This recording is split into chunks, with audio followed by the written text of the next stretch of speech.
नमस्कार दोस्तों, आपका वास्तु विद्या में स्वागत है। दोस्तों, हरियाली तीज व्रत कथा के अनुसार शिव जी ने माता पार्वती को इस व्रत के बारे में विस्तार पूर्वक समझाया था। माँ गौरानी माता पार्वती के रूप में हिमालय के घर जन्म लिया था। माँ पार्वती बचपन से ही शिव जी को वर के रूप में प्राप्त करना चाहती थी और उसके लिए उन्होंने कठोर तप किया। 12 सालों तक निराहार रहकर उन्होंने कठोर तप किया।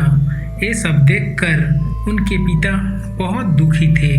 एक दिन नारद जी ने आकर उनके पिताजी से कहा, पार्वती की कठोर तपस्या से प्रसन्न होकर भगवान विष्णु आपकी पुत्री से विवाह करना चाहते हैं।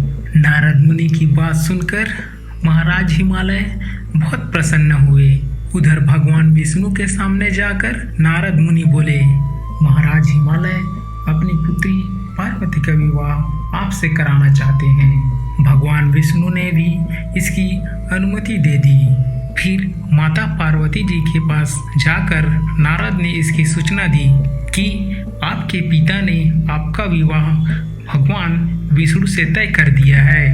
यह सुनकर माता पार्वती बहुत निराश हुई। उन्होंने अपनी सखी को बताया कि वो भगवान शिव को पाने के लिए ये व्रत रख रहे हैं। माता पार्वती की इच्छा के अनुसार उनके पिता महाराज हिमालय के नजरों से बचाकर उनकी सखियां माता पार्वती को घने सुनसान जंगल में स्थित एक गुफा में छोड़ आई। यहीं रहकर भगवान शिव को पति के रूप में पाने के लिए तपस्या शुरू की, जिसके लिए उन्होंने रेत से एक शिवलिंग की स्थापना की। संयोग से हस्त नक्षत्र में भाद्रपद शुक्ल तृतीया का वह दिन था जब माता पार्वती ने शिवलिंग की स्थापना की थी। इस दिन निर्जला उपवास रखते हुए उन्होंने रात्रि में जागरण भी किया था। उनके कठोर तप से भगवान शिव प्रसन्न हुए और माता पार्वती को उनकी मनोकामनाओं को पूर्ण होने की वरदान दिया।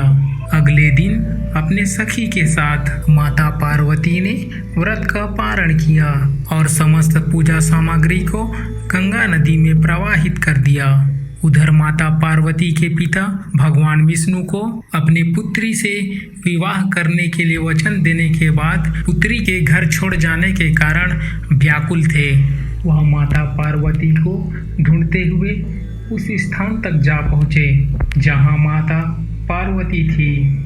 उसके बाद माता पार्वती ने अपने घर छोड़ जाने के कारण को बताया और भगवान शिव से अपना विवाह करने का संकल्प और भगवान शिव के द्वारा मिले हुए वरदान के बारे में भी बताया।